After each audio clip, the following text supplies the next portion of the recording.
د نن سه شنبه ورځې لنډ دقیق او مهم خبرونه.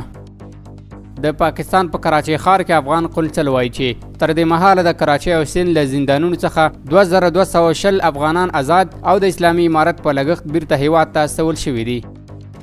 د ملي دفاع وزارت وایي د جګړیزو ګټو زده کړو له قومندانۍ څخه 88 تنه مجاهدین د مسلکي زده کړو له ترلاسه کولو وروسته د یوې غونډې په ترڅ کې فارغ شول.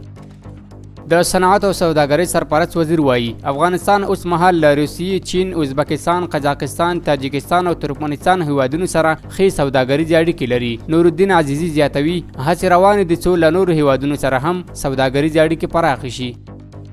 د سټنډرډ ملي ادارې لخوا په فرات او یمیل بندر کې 14 تانکره بې کیفیت تیل ایران هیواد ته وګرځول شول. یا د اداره له ټولو سوداګرو غواړي چې هیواد ته با کیفیته توکي وارد کړي، کنه له ورته قانوني چلن سره به مخ شي.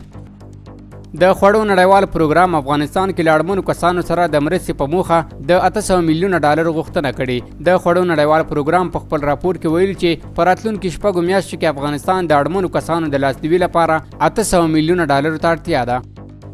د پاسپورت عمومي رئیس په کابل کې د ازبکستان له سفیر سره وکتل. د پاسپورت عمومي رئیس پاسوال مولوي عبدالکریم حسیب نن د خپل کار په دفتر کې په افغانستان کې د ازبکستان له سفیر یادګار خواجه شادمانوف او ورسره مل پلاوي سره وکتل.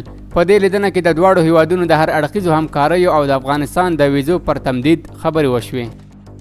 د استخبارات عمومي ریاست وایي په کاپیسا او کونړ ولایتونو کې د کشفي راپورونو پر اساس ګڼ شمېر سپکې او درنې وسلې او نظامي توکي چې په ناقانونه توګه ساتل شوي وو کشف او ترلاسه کړي دي.